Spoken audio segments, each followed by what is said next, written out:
Hello everyone, my name is Jason. And I'm Sabrina.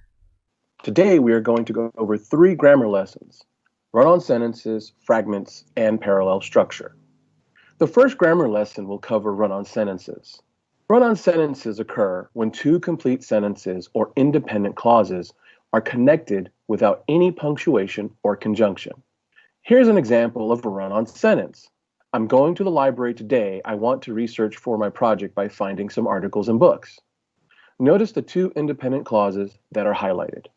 To avoid a run-on sentence in this example, you could place a comma and the coordinating conjunction "and" between the two independent clauses. So it looks like this. I'm going to the library today, and I want to research for my project by finding some articles and books. Or you could use the conjunctive "because" between the two independent clauses. So it looks like this. I'm going to the library today because I want to research for my project by finding some articles and books. Run-on sentences are usually corrected by placing punctuation and/or a conjunction between the two independent clauses.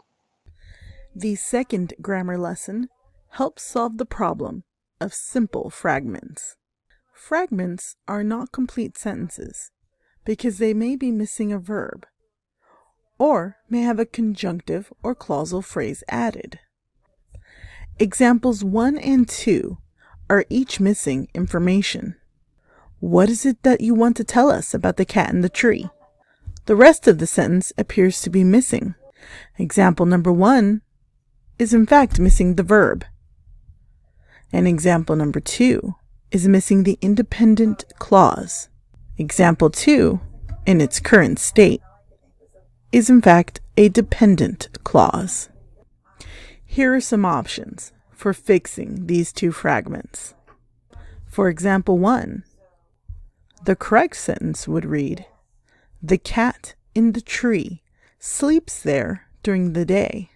For example 2, the firemen arrived because of the cat in the tree. One of them brought it out of the tree. The revisions to correct these sentences answered the very questions we had about them regarding what information was missing. The third grammar lesson is about creating parallel structure in a sentence. Parallel structure involves a grammatical form of nouns, verbs, and noun and verb phrases in a single sentence. Example number 1 shows how easily the sentence pattern can shift. Joseph likes reading sci-fi, solving algebraic problems, sketching cartoon avatars, and how to fix racing car engines.